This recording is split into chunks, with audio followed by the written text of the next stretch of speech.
Hi, how you doing? Welcome back to my channel. I'm still dying of the cold.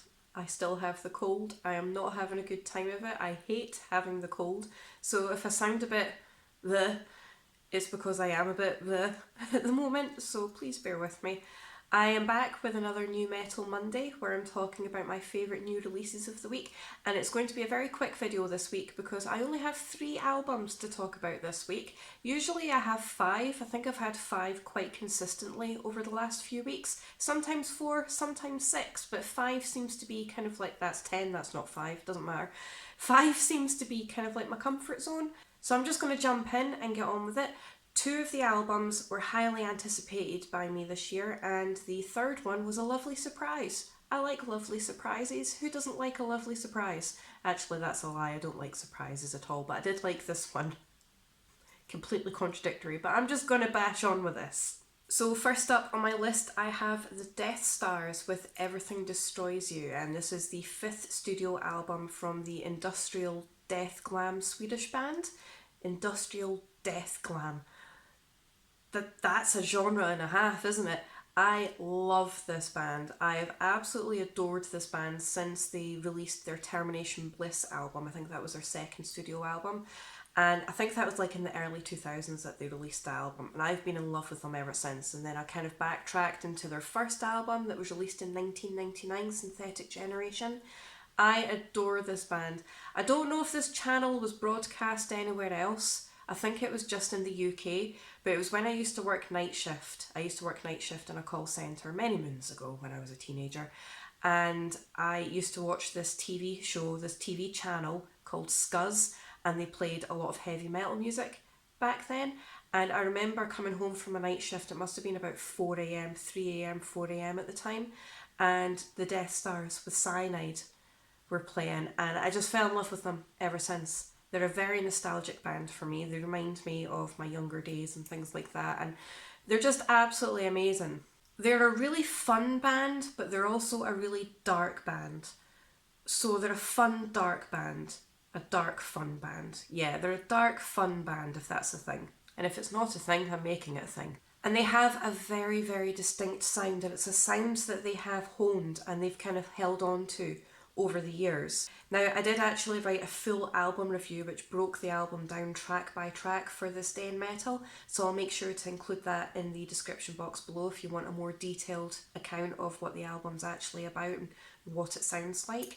But it's really fun, it's really catchy, it's really atmospheric.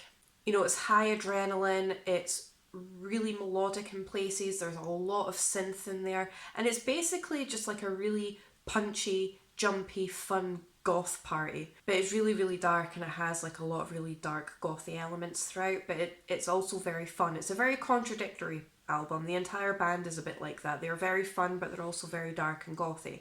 And all the synth, all the time, and I absolutely love it. It's so catchy and it's so addictive. So if you are looking for something that's got catchy hooks, it's really addictive, it's not too much for you to process, and it's something fun that you're wanting to listen to, definitely check these guys out if you haven't done so already. Favourite tracks of this album are the title track, This Is, Midnight Party, and The Churches of Oil.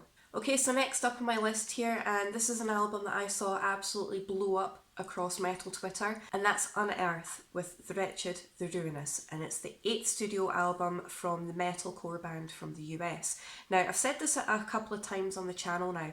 I am really fussy when it comes to metalcore and deathcore and things like that.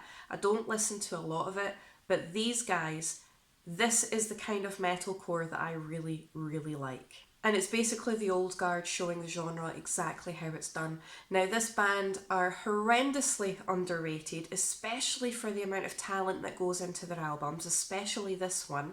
And they need more love, they need more attention, more people need to get on them. They do have a huge following, but I don't think it's big enough. You know, this record is just an absolute riff fest. There's riffs flying left, right and centre, there's awesome solos, the guitars are really gritty, the vocals are really rough and really commanding, and it just has this atmosphere, it's really heavy and it has a lot of atmosphere, and it's got some really catchy hooks in it, and the album just exceeded all expectations completely. Favourite tracks of this record are the title track, Cremation of the Living, Eradicator, Invictus, and Into the Abyss.